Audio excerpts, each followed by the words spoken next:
अस्सलामुअलैकुम गाइस। अब हम फूड लेजिस्लेशन की एक सीरीज़ स्टार्ट कर रहे हैं जिसमें आपको एक कंप्लीट कोर्स अवेलेबल होगा। नाउ हम फूड लेजिस्लेशन में सबसे पहले बात करेंगे व्हाट इज़ लॉ। लॉ क्या है?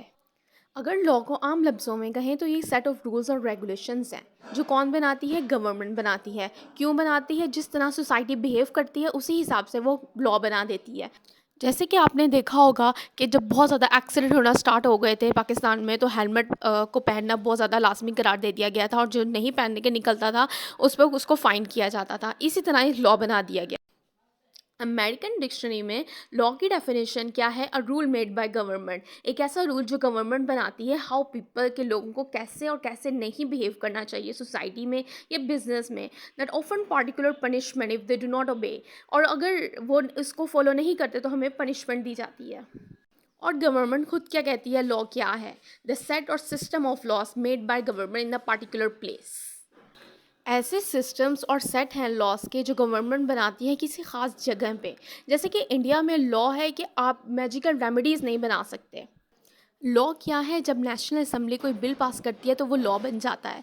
अब ये बिल कैसे पास होता है? जब नेशनल असेंबली से इनिशिएट होता है या सीनेट से इनिशिएट होता है। जब ये सीनेट हाउस से इनिशिएट होता है तो वोटिंग करवाई जाती है नेशनल असेंबली, और दोनों हाउस वोटिंग करते हैं और फिर उसे सिग्नेचर के लिए प्रेसिडेंट के पास भेज दिया जाता है। इसलिए कहा जाता है जब नेशनल असेंबली कोई बिल पास करती है तो वो बिल बाद में लॉ बन जाता है। अगर मैं इसकी सिंपलेस्ट डेफिनेशन बताऊं तो ये क्या है? Set of rules and regulation. कौन बनाता है? गवर्नमेंट बनाती है। क्यों बनाती है? कंट्रीज़ की वेलफेयर के लिए और सॉल्व कंट्रीज़ के लड़ाई झगड़ों को ख़त्म करने के लिए लॉ बनाया जाता है। सर जॉन ऑस्टिन क्या कहते हैं? उन्होंने एक इम्पेरेटिव थ्योरी दी लॉ की, कि लॉ क्या है? कमांड है जो सोवरेन अथॉरिटी देती है, कोर्ट्स वगैरह देते हैं, और अगर हम इस कमांड को नहीं मानते तो हमें सैंक्शन पनिशमेंट दी जाती है। So this is the called sir John Austin imperative theory of law. अगर मैं लॉ के नेचर की बात करूँ तो लॉ क्या है? लॉ एक कमांड है, हुक्म है जो हमें मानना होता है हर हाल में। जनरल एप्लीकेबिलिटी, ये सब के लिए इक्वल होता है, हर किसी किसी खास बंदे के लिए स्पेसिफिक नहीं बनाया जाता।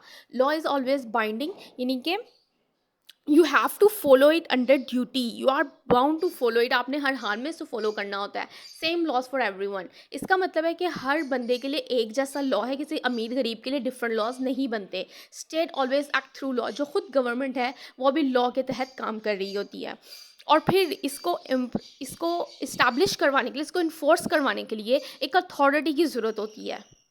आई होप सो आपको ये लेक्चर पसंद आया होगा। अगर आपको लॉ से रिलेटेड कोई भी मिस कंसेप्शन है तो आप वो शेयर करें, आपको आपके कॉन्सेप्ट क्लियर कर दूंगी मैं। और नेक्स्ट हमारा टॉपिक होगा लेजिस्लेशन। लेजिस्लेशन को हम कवर करके फूड लेजिस्लेशन की डेफिनेशन को कवर करेंगे। Thank you.